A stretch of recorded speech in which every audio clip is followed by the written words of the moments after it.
Well, I'm Susan Drury, the president of the Watson Lake Historical Society, and right now we are at this beautiful site on the 60th parallel at the gazebo of the 60th parallel latitude that the Society and Tourism and Culture partnered together to get created.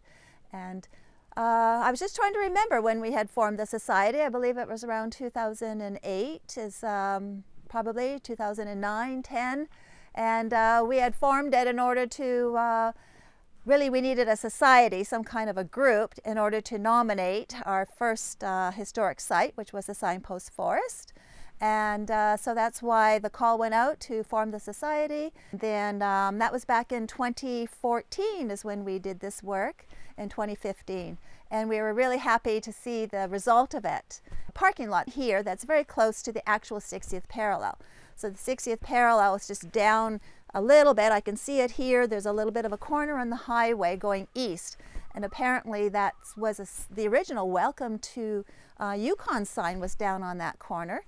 And then the story has been that people would stop on the highway and run across to have their picture taken. They had to climb up the bank a little bit, and that's right on a corner, and it's a bit dangerous. So that's why they moved that Welcome to Yukon sign to a bit north of, west of us here by Lucky Lake, and there's a big sign there. So we were really happy to have this built here. It's very beautiful. It's kept in lovely shape. And it was interesting when we did the research for the 60th parallel and all the multiple discussions happening with the exploration that happened with the 60th parallel. There was a cairn on the river on the middle of a boulder island, or a rock, I guess, down below a real steep bank on the river that Dawson built to commemorate the 60th parallel. You can't really see it from the bank. A friend and I did take a walk to see if we could find it, because they were flagging the 60th parallel one time, and we couldn't find that. But it was a lovely walk anyways. There's a cat trail down there, and someday perhaps we will be able to mark it as a walking trail from the Lucky Lake area down toward the river. It's a very beautiful trail down there. And so the Historic Society in Watson Lake, we have some more plans. The display here is very general. And then at some point, we do want to try to make more things specific at the airport, the historic airport, and in places around town. There's a lot of still history there to point out to people. And so that is what we're hoping to do in the future with our society as we ramp up kind of again. Everybody's been quite busy, as everyone can be familiar with. And so that yeah, so we still have more plans for for even this site here, perhaps to do a cairn here to replicate and put some more history on that particular event of the marking the 60th parallel. So as some of you may know, or maybe you need to come and visit us in Watson Lake, but you'll find out that the history is where, of course, Watson Lake was not the first community at that site. It is where the community was actually at the airport. And Gerald Adzurdza, who has left us now, one of our board members, he had a very interesting story as to why that airport got situated where it was. It was sort of there before, but for the big major military one, as a lot of people know, that, well, there was no roads in this area. So what they did is that they had to have all the equipment come on the river and landed at Lower Post on this small river, actually, which is interesting. Some people will drive down the Cassiar, you'll see that real small Dease River, but it was barged. A lot of equipment was barged up to Lower Post, came off the river, and there was a road from this area apparently to Lower Post, a real rough road. And apparently the plan had been to do the airport down there. But the engineer had a girlfriend up in the Watson Lake area, is what Gerald told us. So that is why the airport got built where it was. And as I mentioned before, the history shows that there was already some activity, airport activity in that space. And so then the airport, it was military, of course, and of course I think there was the British and the Americans were there. So there was two communities there actually. And then the Y, the Watson was known as the Y for the turnoff to the airport. And then and that's why we have two wide lakes here in Watson Lake. We have a small one and a big one. Very creative names. So the community was really the main community was at the airport there, but of course it slowly built up into Watson Lake. And then when the buildings were, especially the residences, were sort of decommissioned and they wanted them out of the airport area, there was a big movement across a lot of airports to get the homes gone. And so quite a few of the buildings came to Watson Lake. You see some homes with different siding that they come from the Watson Lake area, and some log buildings that were the crew sheds, crew bunkhouses.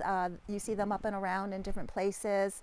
So in those days, that's where every piece of wood was used. And so things were moved around and nothing was wasted. And so that's so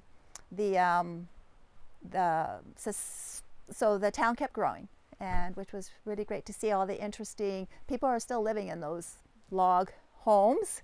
Some of them look a bit old, but they're still being used, and that was really good to see that it spread around town here.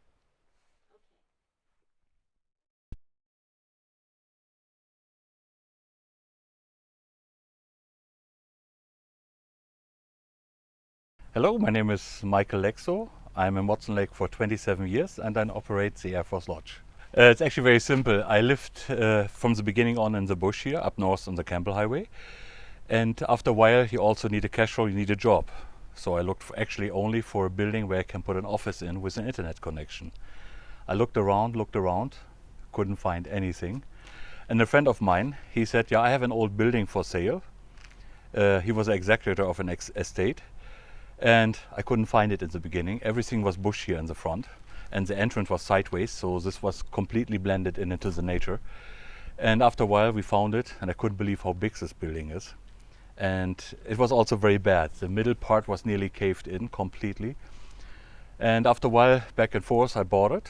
And 2.5 years later, after big renovations, I got it operational. It's now the Air Force Lodge, and we operate it as a hotel nearly. Something similar. The building was originally located direct at the airport. When you came out of the tower or the hangar, this was one of the first buildings which you could see, and was used exclusively for the pilots in Second World War, for the Land Lease program. So all the pilots who flew the airplanes from the lower 48s over to Alaska, over the Yukon to Alaska to Fairbanks, and then the Russian pilots came and flew these airplanes towards the German front. All the pilots stayed in this building. And it seems to be the only one left from a few hundred buildings that prefabricated in one piece. Everything you see in this building is exactly like it was in the 40s. The rooms on the same location, the showers, the restrooms, everything else, just upgraded to the newer standards, of course. We have everything built this way that you can use it in our times. In the middle 50s, our Canadian military took over from the US military, and they decided they sold a lot of buildings for surplus from the airport, and this building they want to use on their own. So they cut it with a chainsaw in two pieces, moved it over from the airport 12 kilometers away to this location, and they want to use originally as an outpost, that they be able to shut the highway down, the Alaska Highway. And you have to imagine at that time between here and the Signpost Forest was absolutely nothing, only bush. And that's a house for the guards. They fenced 1 acre property in, they put the steps and the foundation around, and it was done by the army, Canadian military. They put a steam heating system in, and how it is, a few months later they changed their mind and sold it for surplus.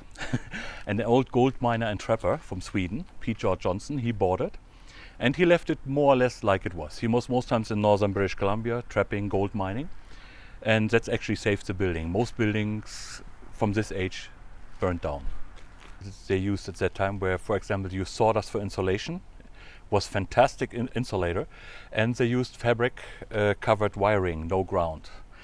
It was good for that time when you had only a light and maybe an outlet, but when we used ceramic heaters, hair dryers, this wiring wasn't very good, so most times they deteriorated, and then with the sawdust it went up in flames. Or they used it just for the material. They cut this building in pieces and built a new house out of it, like the garage next door, for example. And that's how most of the buildings were newly utilized for different things. And this building is one of the one which is completely one piece, like it was. Yeah. Now nothing has really changed on this building. Everything just upgraded and renovated and restored. The first thing I saw, I came out on this end. I came in. There was a door on the first wing. I thought, wow, that's big, with a lot of doors right and left. Then I opened the door. There was a big, huge hole here in the front, and the whole roof was down about 3 feet, minimum 3 feet. And then there was another door. The other wing was also not properly done. So we had to rebuild almost anything, the whole thing. Yeah, as you can hear from my accent, I'm from the old country. So we were brought up on farming, and we had barn racing, all the old stuff. And the construction reminded me heavily on it, how it was solid built, properly put together, and everything was so strong built. The structure on its own was not the problem. So the rest can be fixed. And that was the reason, more or less, why I took the whole building apart. And 2.5 years it took to restore everything, bring everything up to the new standards, and now it's what you see today. Yeah, December 41, original from the history point of view, was attack of Pearl Harbor. This was official entry from the United States into the Second World War. And with the entrance in the Second World War, they also could help Russia to defend the Germans on the other side. Because the trouble was, every time Germany attacked, the Russians retreated, and they always burned everything behind them. So the supply chain was always interrupted to a certain point. And without United States supplying Russia with airplanes, ammunition, food, and everything else, maybe the war could have ended completely different. We don't know, but it could have happened. And so a lot of airplanes actually flew the future Alaska Highway along the same line, from the lower 48 to Edmonton, from Edmonton to Watson Lake, from Watson Lake, Whitehorse, and then to Fairbanks. Then the Russian pilots came and took these airplanes and flew them against the German front. And all the pilots who flew these airplanes along this line, this route, were most of the time ladies, women pilots. And I think they deserve way more recognition than they did in all this time, because it was very dangerous to fly it. When they had to go down at an emergency landing, it was more or less, it killed them. And a lot of women lost their lives during these flights. I love the building for different reasons. First, how it's set up. It's very logical, it's straightforward, it's very well engineered from one end to another. Also how they engineered it over 80 years ago. They know what they were doing at that time. It's very strong built, even earthquake wouldn't harm it. And it's hard to explain, it's a nice atmosphere. It's something you feel good. If you walk around, if you walk inside, it's a nice, it's quiet atmosphere, it's calm, it's very relaxing. And modern buildings can have it too, but there's still the charm missing, in my opinion. So old buildings have it, and it's good old times. It's really literally good old times. It's not the new fake old times, it's a good old times, you know. My name is Bill Burdes. The Watson Lake one's kind of more unique. I kind of like working there because the buildings look the same since like 1940. And it's the last one left standing in Canada from the Lend-Lease program. So, yeah, it's kind of important. We get people that have actually had 2 pilots that were there during the war, ferrying the planes, and one of them was there when Watson Lake was just a radio in the tent before the building was finished. So it's kind of neat seeing all these old pilots come back and reminisce about all the pictures that they have up in there. Other than it being really important for the war to send the planes from the lower 48 up to Russia, it's also been a major hub for hunters and outfitters. At one time, there were 3 mines doing their shift change out of Watson Lake. CPR flew a 737 3 times a week, twice a day out of Watson Lake. And just with Whitehorse, you know, becoming the transportation hub airwise and everything, and a lot of the airline companies closing down, Watson Lake has gone quite a few years with no scheduled service. The odd person's tried to do it, but with the way the market's priced, it doesn't seem to go too long. But it's still a major fuel stop. We get all the small planes going from the lower 48 up to Alaska, stopping for fuel, or they stop overnight. It's right on the side of Watson Lake.